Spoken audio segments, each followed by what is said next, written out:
Welcome to the next episode of Mic'd Up with ChiroUp. We've got Tim and Brandon in the podcast today. This episode actually was started from a conversation we had in the clinic talking about numbness, a little bit of weakness, a little bit of burning. We're talking about peeing at night for people over the age of 40. But really, what are these things telling you about patient nerve symptoms? When you hear these words and when you experience a patient going through these symptoms, what are you noticing about this patient, and what can we tell about their diagnosis and also actually their prognosis? So what we were talking about was a patient case who literally barely walked in my door. In fact, usually it's the other way. They have a hard time walking out. They need help getting out. In fact, his wife was there helping him through the door. This is in November of last year, and I'm going to kind of go through his note here. So we're going to do a little bit of a case study. Then we're going to go through a couple things about nerve compression, and then some interesting things we learned in the research about what happens when you start to decompress a nerve. And then finally, we'll, of course, go over some EMR stuff to kind of keep you guys up to date. But realistically, let's talk about this patient, Joey B. Now, that's not his real name. That's a really good restaurant in St. Louis, if you're ever in the St. Louis area. However, Joey B., well, he doesn't walk in the office. He kind of stumbles in the office. And he just hurt his back. And he's one of those people that when you look at an intake form and you see the entire body circled, that's how his intake form. Now, fortunately with ChiroUp, we have the intake forms where they can fill out all their symptoms. His provocative factors are literally half the page. Now, I don't mean that in jest. I mean, he's in a lot of pain, but he had a lot of things going on. He was actually sweating when he came in. He described his pain as his foot was on fire with numbness. Yes, foot on fire with numbness. And it started with soreness in the back, for the last couple of weeks, and now it turned into this severe pain. Most of his symptoms are going from his knee down. His hurt worse with laying on his side. His lower extremity functional score was a 4. The guy was in need, let's call it that. Well, let's talk about this patient, because this patient has two things. He has a lot of pain and a lot of fear. So what do we do with these kind of patients? We have to make sure that we, one, understand his condition, and then two, make sure we give him the proper patient education and the proper informed consent, because I can tell you now, a couple months later, he's in full recovery. I have a fully compliant patient going through a very scary moment, and today's podcast is going to go through kind of the nuts and bolts behind what was going on, how we were able to get that pain to go away, and then most importantly, how we were able to use patient education to lead that patient through the next couple months of care to lead to full resolution. Sorry, that was a long intro, Tim. Welcome to the podcast. I'm glad you're able to join this time. Yeah, glad to be here. The real truth behind this is that an hour ago, I didn't plan on being on this podcast. We had talked about this a little bit in the office about the case, and then you described it at the end of one of our meetings, and I thought, you know what, I'd love to sit around and listen. This sounds surprisingly interesting, which is rare for one of your podcasts, but I'm eager to hear more about the case. I know you were talking about the A alpha and B beta and C fibers and all of those things, how they play together, how they help predict prognosis, and I'd love to learn more. So I'll chime in where I can, but I'm ready to learn. Well, I brought a piece of paper and crayons, so I'll get it down to your level here. So let's go into a little bit at the beginning. So just as you mentioned, that whenever we have peripheral nerve compression, and for the sake of this entire podcast, we are going to talk about peripheral nerve compression, not just any kind of central cord compression. Those are very different. And we're also going to talk about mechanical compression, not all the other things that could happen in nerves. But when we have peripheral nerve compression, we get very characteristic symptoms. We get numbness, we get weakness, and we get burning pain. However, how many of us truly understand the order in which these symptoms appear, and then why they happen in certain orders? So in this episode, we're going to dive into the neurophysiology behind this nerve compression. We're going to explore how different fibers, the A alpha, A beta, A delta, and C fibers, how do they respond to increasing mechanical and chemical stress?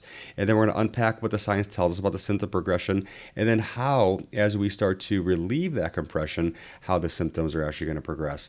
I think this is something that was a hole in my knowledge.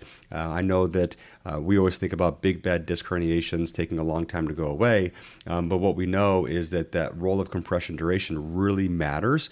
And if we can understand what we can treat and what we can't treat, we can really help a lot of patients get out of this pain. Even though it's not going to be a quick fix, it is something that we can fix.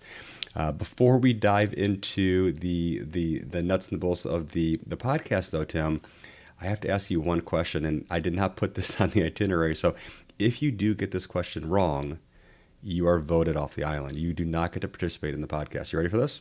Oh, this one's going to be easy. So if you have a lesion in the spine, let's call it a disc bulge, a disc herniation in the spine. Let's call it an L5. Is that a peripheral neuropathy, or is that something else? I'd call it metabolic. Am I off the podcast now? You are. You can leave. Fantastic. That frees up an hour. I think that's a little bit of a trick question because it could depend on where that lesion's happening. Oh, I said L5. At L5, okay. So if it's at L5, it's going to be a peripheral neuropathy every time. That if we have somebody who has a disc lesion in the cervical spine, if that's coming straight back, that could be a myelopathy, so we get some compression. You passed the test. Good news.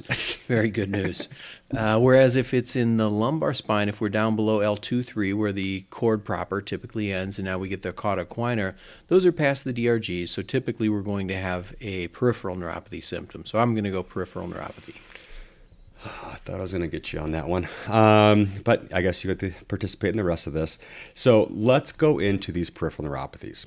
Let's talk about them. Now, I wanted to take a second, and in fact, I'll let you go through them. We got them in the outline.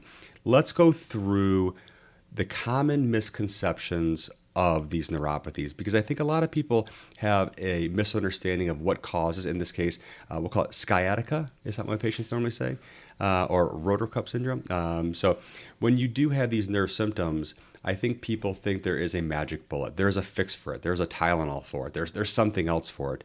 And I think these misconceptions cause an issue because a lot of these things are cause for mechanical deformation. And if you have a mechanical problem, you need a mechanical solution. So what are common misconceptions concerning neuropathy? Yeah, I like your list that you had given me here. As far as conditions like carpal tunnel syndrome, a lot of times patients think that they are inflammatory.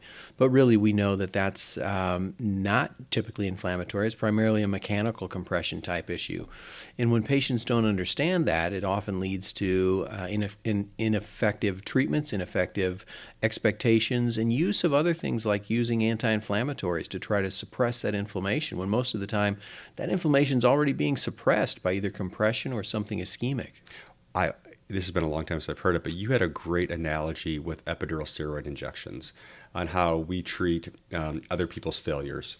And could you explain that? Because you always bring that up in a class, and I think that's something that a lot of people don't understand, and how the reason we treat each other's failures is because we're not getting to the root cause of the right etiology. Yeah, exactly. I think the story that you're probably alluding to is that so many times we think that muscle relaxants don't work or inversion tables don't work. And the reason that we think that, in spite of the fact that the research says those things do work, is because we've never seen them work. If they work, the patient didn't come to us. Now, sometimes there are other instances where a patient has had the wrong care, and then they show up in our office as well. And in this case, if a patient is taking anti-inflammatories for something that's already anti-inflamed because it's compressive and it's ischemic, they're just not going to improve. So having the wrong etiology for that condition is not going to lead to the right treatment. Another one, your second one on the list, is repetitive motion. Yeah, sure. We all think of that patient who's a supermarket checker, that it's repetitive motion, it's overuse that does it. But we can't forget those systemic factors.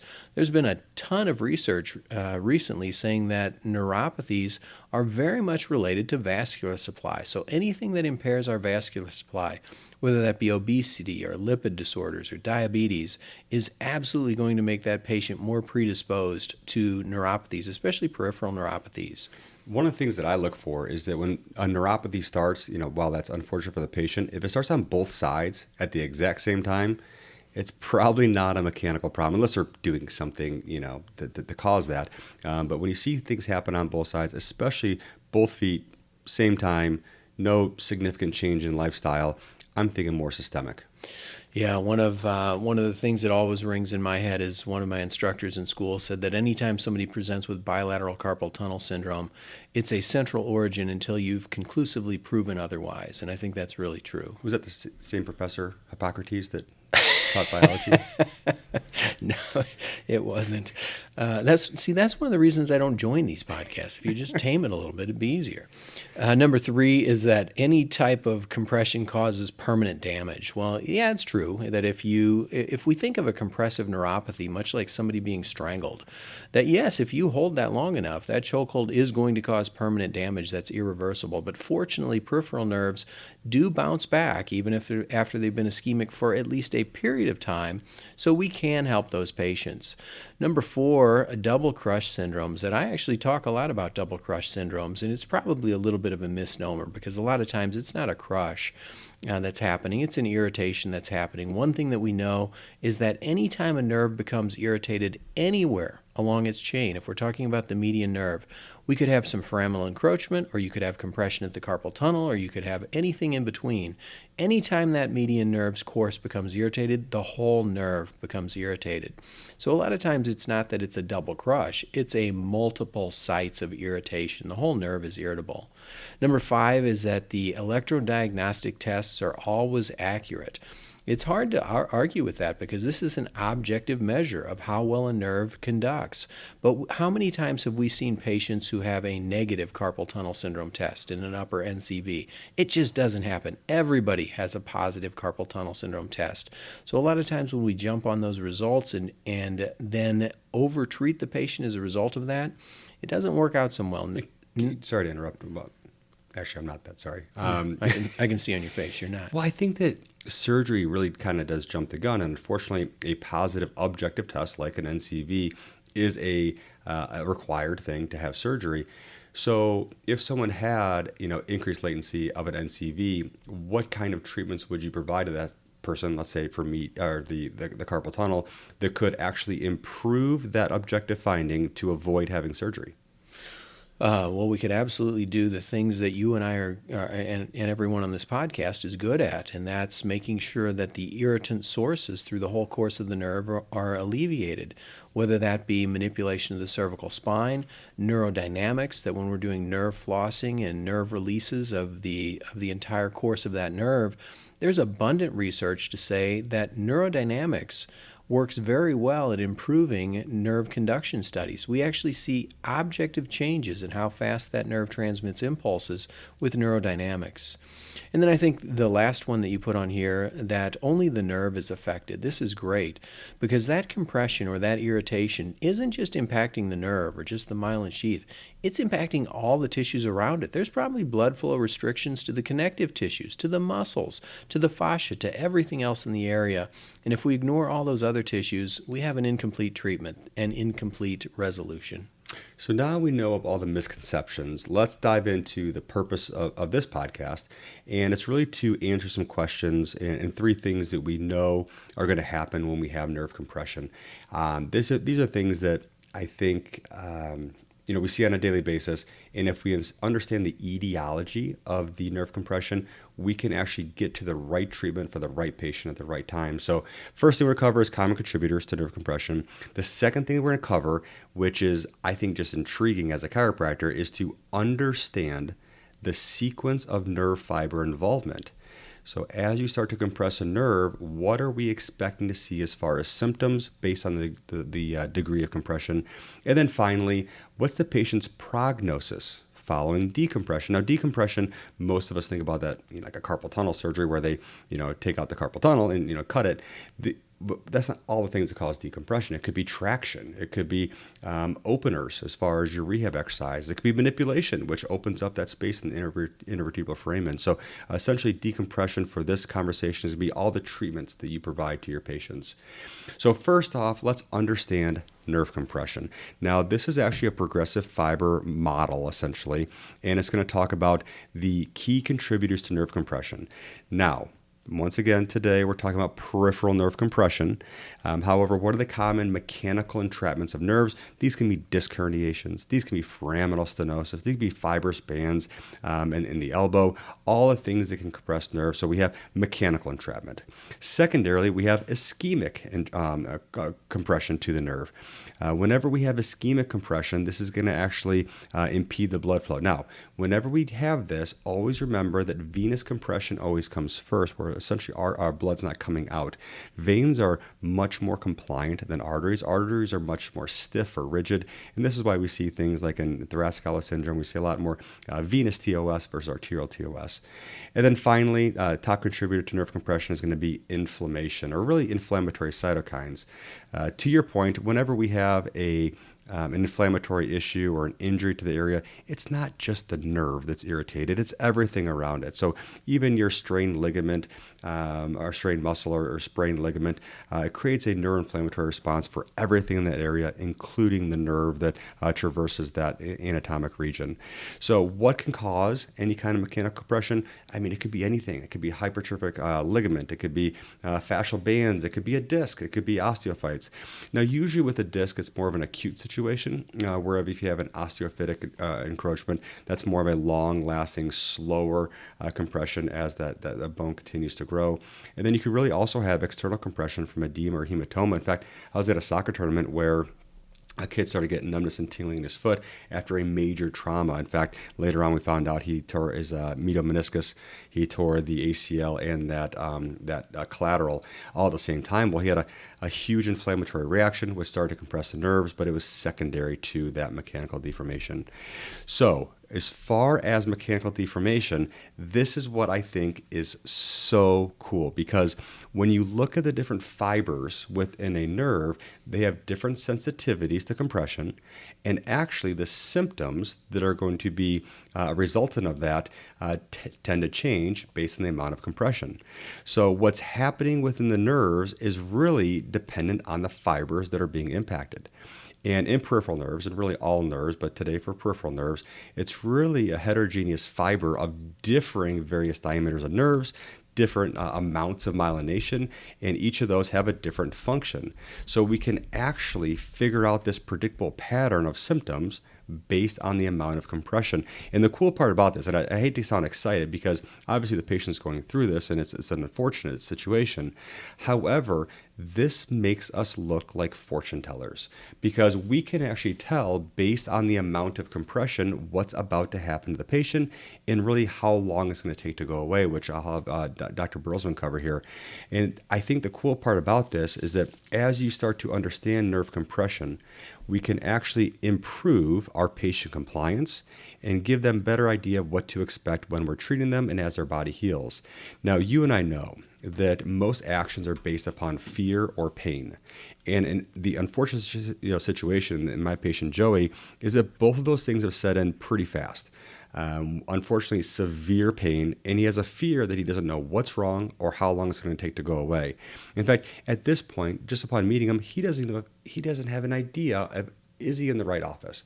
Now, fortunately, we have a referral pattern of medical doctors and people we've treated in the past who got him into our office. But in today, what I can do for him is I can help with both. One, I can hopefully take him out of some pain. However, with patient education, I can actually alleviate his fears. I can tell him, hey, I know what's wrong with you. I also know what to do with you, and I know approximately how long it's going to take to go away based upon what symptoms we have present. So for Joey, and for really everybody, he was having pain. He was having sharp, severe pain. He was having temperature changes. So I know I have a lot of fear, a lot of compression to this nerve. And as it turns out, that A alpha fibers are our largest myelinated fibers in our nerve. And they have a lot of vulnerability to compression. And the reason is they have myelin. And I always thought myelin, just as a student, would actually protect the nerve. It would be a nice little lipid cushion around the nerve and make the large, most significant nerve fibers the least resilient. the most resilient to compression. And the same actually happens with our A beta fibers. They're larger, myelinated. These are our fine touch. These are two-point discrimination nerves, but these actually also have a lot of susceptibility to compression. It's not until you get into the A delta fibers, these are smaller, lightly myelinated fibers, that they actually have a little more resilience to compression. And the C fibers, which are the smallest fibers, the unmyelinated fibers, they actually resist the most amount of compression. So the reason is because those large myelinated fibers, which are A alpha and our A beta fibers, are more metabolically demanding to blood flow. So that, for that reason, they're more susceptible to any kind of mechanical compression, whether it's just pure mechanical compression or just any kind of ischemic injury to that nerve, as they need myelin to actually help conduct that electricity going through the nerve. Now, when it comes to compression, whenever you get compression, the first thing you're actually going to get is sensory and motor changes from those A alpha and A beta fibers. But due to the convergence of the neurologic system, a lot of times our patients don't notice that. They feel a little off. They feel maybe a little bit of loss of two-point discrimination, but not many people notice that. It's not until pain emergence, which are A delta fibers, that's when people start to say, maybe something's not right and we need to get in to see a chiropractor, and that's what we have today. So once again, as you start to compress a nerve, you start to notice that these fibers get compressed in a very predictable pattern, and unfortunately, our patients are going to pay the price for that. Yeah, so based on that compression, we get changes in symptom progression. So increasing compression or increasing longevity of that compression leads to symptoms that start subtle and almost unnoticed. As you said, the earliest sign of a nerve compressive disorder is impaired two-point discrimination. Well, unless somebody's poking themselves with two ends of a paper clip, they probably don't know that they have loss of two-point discrimination.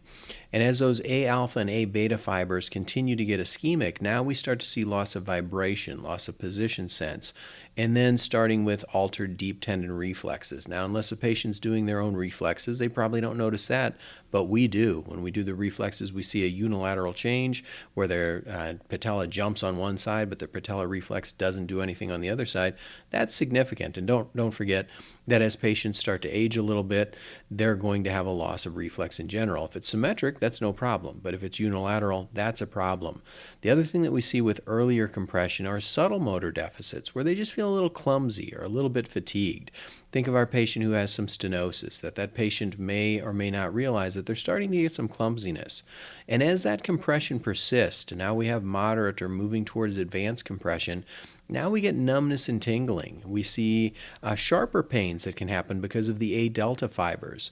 And we'll also potentially see motor weakness. If we see a patient who has motor weakness, we know that there's a significant issue going on because those motor fibers are deeper inside the nerve as well.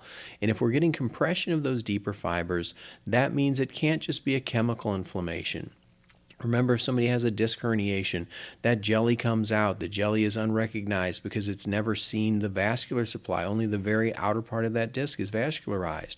So as that jelly goes from a state to where it's never seen the vascular supply, meaning it's also never been introduced to the immune system, and now gets introduced to the immune system because it starts to penetrate those outer 2 or 3 lamellae of the disc and move out toward the nerve root, the immune system says, hey, you're not on the guest list, you got to go. And it attacks it right next to that nerve root. So most of our patients have this inflammatory process. Once you get motor weakness, that's not happening because of an inflammatory process. That tells us there's absolutely chemical irritation going on. So when we start to see those things going, we know that it's more significant.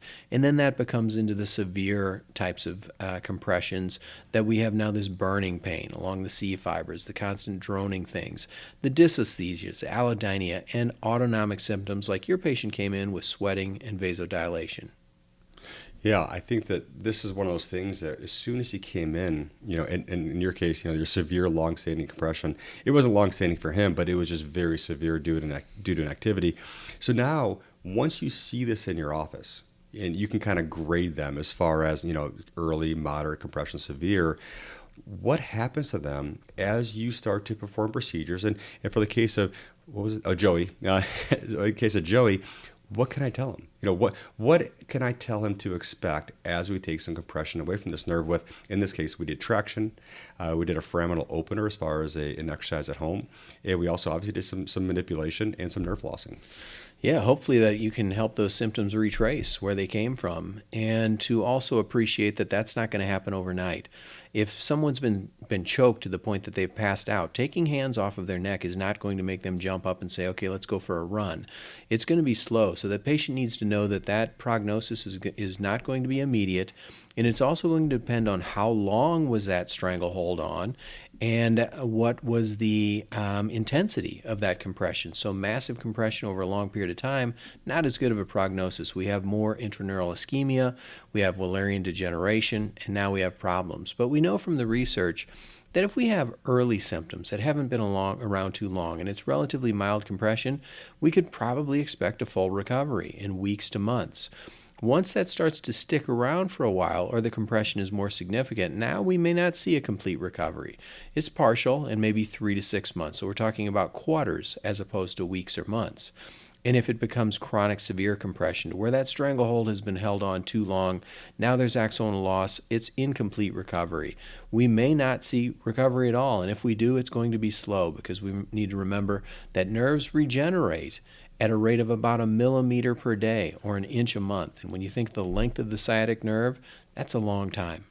Yeah, I think having those things is so important, because when I could tell Joey that, listen, I can get your pain to feel better because we can get the inflammation to go down. However, as we take compression off the nerve, here's what to expect. And then most importantly, are you going to go back to normal at 100%, and how long it's going to take? Because it's not going to happen within a day, a week, or really even a month. Now, at the very beginning of this, I talked about patient compliance. And I think this is 100% due to my informed consent, because a lot of patients will see you once or twice, like, it's not helping enough, I need to try other things. However, if you're thorough, if you're complete with your examination and your diagnosis, and you provide all the options for that patient, at that moment, I could have sent him to the ER, I could have sent him to a physical therapist, I could have sent him to a massage therapist, I could have sent him to a neurosurgeon or a medical doctor, and all would have been reasonable choices. However, I've never had a patient that I've gone through with a full examination, full history taken, and they say, no, I'm just not going to see you, I'm going to see someone else. Because if you can show the level of expertise and of understanding their condition and telling them what's about to happen to them, we can now lead to the situation that Joey is currently in. He is 100% better at 6 months out. Now, he was actually 100% better as far as pain within about 2 months, but he still is having a little bit of numbness and tingling in the 4th and 5th digit in the toe. And I think that's one of the biggest lessons that I learned, is that it's not that I can treat all disc herniations. It's not that I can fix everybody. However, the one lesson I learned is that I am on a time crunch here. Because going back to your red flags, Tim, is that really we need this compression to go away quickly. And if we can do that, and if we can do it conservatively, and we can do it reversibly, meaning they're not irreversible changes like a lumbar spine fusion, then let's do that. It's better for us, it's better for the patient, and it's definitely better for him long term. Because unfortunately, if you have long term constant compression of the nerve, that myelin's going to be mechanically deformed. Now it's going to start to unravel, essentially. It's going to reduce blood flow. It's going to cause ischemia, hypoxia. The Schwann cells are going to start to die off because they need to maintain that myelin. So unfortunately, when we start to see myelin start to demyelinate, then we're going to have slowing of the nerve fibers, and nerve conduction is going to get kind of mangled in that area, and unfortunately lead to the symptoms that we're having. So one thing that we need to make sure with our patients is that we have these guidelines. We have these guidelines that tell us when we should be treating someone and when we shouldn't be treating someone. And I think that we've done many podcasts on MD marketing and how to get more patients from medical doctors and the language they speak and the research. However, we also need to take consideration when we should be getting the patient out of our office. And because if we have those rules and they're written down and they're well researched, then we have some guidelines to work with and knowing who to treat in our office and who not to treat with our office. So, Tim, what are some reasons that you would not accept Joey in your office? You would take a look at Joey, you would do your history, you would do the due diligence, you come up with the diagnosis, and what are the symptoms or diagnoses that you would say, you know what, Joey, this isn't the right place for you? He smells bad HMO. That would be number 1 and 2. Number 3, probably any sort of a progressive neurologic deficit. If this patient has progressive weakness, progressive numbness, those are pretty concerning. Bilateral signs and symptoms, that also gets me pretty concerned. And those bilateral symptoms sometimes fall into that parameter of cauda equina syndrome, that once we have some compression of the cauda equina, now that patient has saddle numbness or tingling, loss of bowel or bladder function, bilateral symptoms, impotence, all of those sorts of things that are highly concerning, and those are emergencies. We know from the data that about 0.1% of patients who present to primary care with lower back pain have cauda equina syndrome. So that's about 1 in 1,000. It's a little bit higher in specialists, and we're somewhere probably closer to that realm. And we also know that once a patient has that, the clock is absolutely ticking, that they don't have the rest of the week to figure out if that cauda equina is going to go away or not, because it's not after a certain period of time. That's significant compression of sensitive tissues. So that's an immediate surgical emergency. Not even an urgency, it's an emergency. That patient has to go to the emergency department, because once they get to the point that they have urinary retention, it's unlikely that will ever be reversible. And that's going to be an unhappy patient who has to wear a catheter and a bag the rest of their life.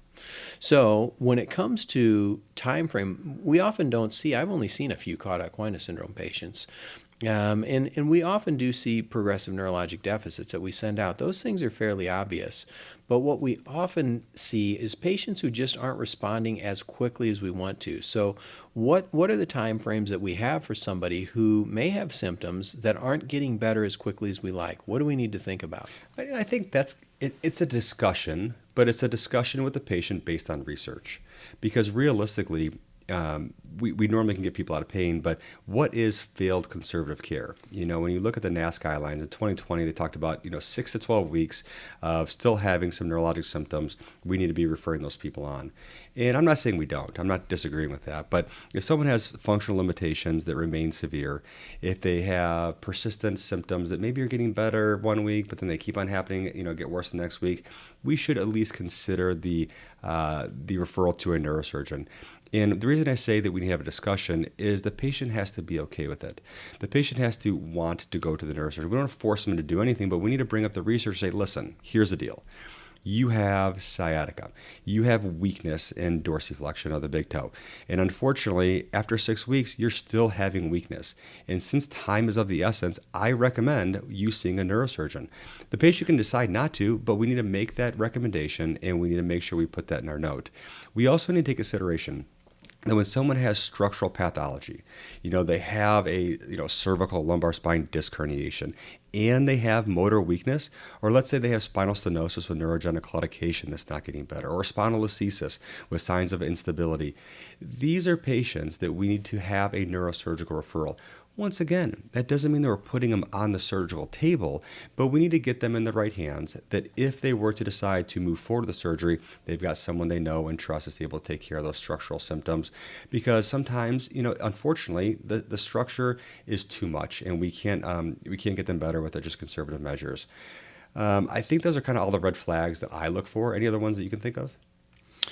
Not in particular. I mean, we're looking if there's any of the pathologies that we suspect that the patient has some constitutional symptoms, or if they have any of the other red flags for a threatening disorder, whether that be a neoplasm or an infection. Those would certainly be more urgent sources of referral as well. Well, good. Then we're done. We're done with that part. Let's get out of the clinical stuff, and let's go into dad jokes. Can you pull out the piece of paper next to you? No, that's the third reason why I don't participate. For you subscribers out there, this month is Subscriber Appreciation Month. I hope you've enjoyed the blogs and the information we put out. I know we put out a couple new blogs and new webinars on this.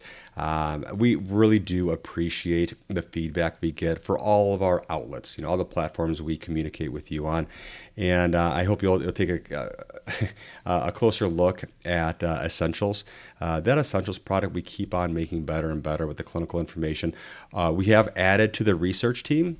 We have another provider who's getting in there and getting more research. So we're just getting more of that peer-reviewed stuff in your hands for you to use with the patient. On to the EHR, though, I really think that there's one thing that has made my life a lot easier. Now, with this new release, we have a beta group of, is it 6 people, I think? Six clinics. 6 clinics that are already using this in the EHR. And let me tell you, this is better than sliced bread. You know, we know what your number one complaint is because we surveyed you, and year after year it was always the same. It was taking notes, and for me, it was by far the thing that sucked the energy out of my day more than anything else. The thing that you're going home and finishing at the end of the night. And about a year ago, we started using our SOAP system, which flipped the way you take a SOAP note on its head, really. That we know that the way that a provider typically charts is they listen to the patient's subjective, put their hands on the patient to do an assessment, keep their hands on the patient to do treatment, and then pick up their pen to do the note. By the time you do the note, you know the assessment. If you know the assessment, you can probably guess at what tests were done, what were positive, what were negative, and what treatments you performed. So by moving the assessment up, we were able to help backfill much of the note to make it much quicker to find those processes. It's no more a matter of finding your favorite template out of 9,000 possibilities. It's a matter of saying yes or no to the one that we suggest, custom to the number of diagnoses for that patient. And one of the things that speeds that up is the automated collection of the subjective, that before a patient even shows up, all of our users, whether they be essential or EHR users, can send out the chief complaint survey, so it collects your OPPQRST. And then on subsequent follow-up visits, we can collect how the patient is doing, what's their VAS score, are they doing their exercises, answer those questions. And in reality, there are things that the patient tells us that don't fit nice and neatly into a form.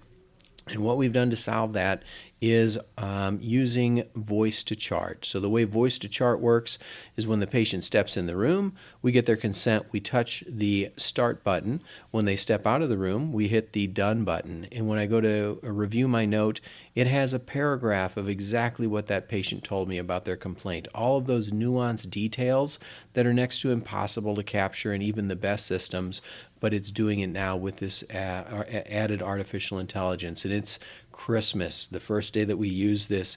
It's absolutely unbelievable. It makes charting literally fun. I know that's hard to believe, but seeing what's it going to say this time and seeing every time it just nails it, what the patient said, sorts out the nonsense, keeps the important stuff, and makes my note much more robust. For me, that's the most exciting thing. So can you talk a little bit about the guardrails on that? So essentially, how does it not, we're not talking about just transcribing. Anybody can do that.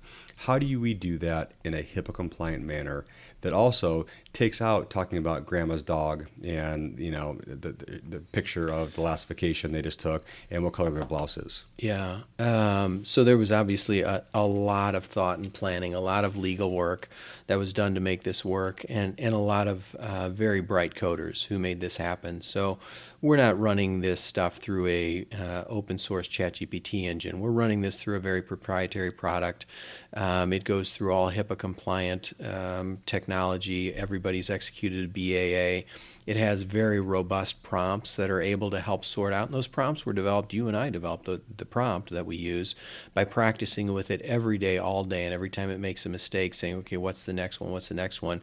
And now it's refined and it just nails it completely. So it took a lot of work to make that happen, but the prompt is very strong. Yeah, that's kind of what I want to get out of you is that, you know, so many people that I hear use voice AI, or they use AI, and like they're just recording a patient conversation, or they're putting, you know, a bunch of notes into AI. Then they have to log in, they have to put it in there, then they copy it back into their note. Or there's multiple ways of creating the recording and then uploading it. This is 2 clicks of a button, you know, well, essentially the same button, a start and a stop. And you get to keep your license because you didn't violate HIPAA. Wait a minute, we have to have a license to do this stuff? So first off, I played very little part in this. Dr. Berlesman, Tim put the lion's share of effort into voice AI. This is a product that I'm telling you that I've shown chiropractors and they smile ear to ear. Can't wait to roll it out to everybody. This is something that just makes our note that much better and takes very little time and effort. So once again, thank you. As a subscriber appreciation month, this podcast was honestly one of my favorite to put together, just to get a better understanding of how nerves work, but also what happens with nerve compression. I hope you got something out of it. You know, as always, you know, thank you so much for listening. It really does help us be better providers, as Tim and Brandon, and hopefully helps you be a touch better the next time you see these kind of symptoms. Please follow the podcast. We're trying to get bigger and bigger, and if you enjoy this, follow us or like us, or in the very end of it, leave some feedback for us, as far as, sending us an email, brandon@chiroup.com, for a good time, tim@chiroup.com. Otherwise, we'll get that feedback. We'll develop the new podcast, and we'll just keep this dog and pony show going. Thanks so much.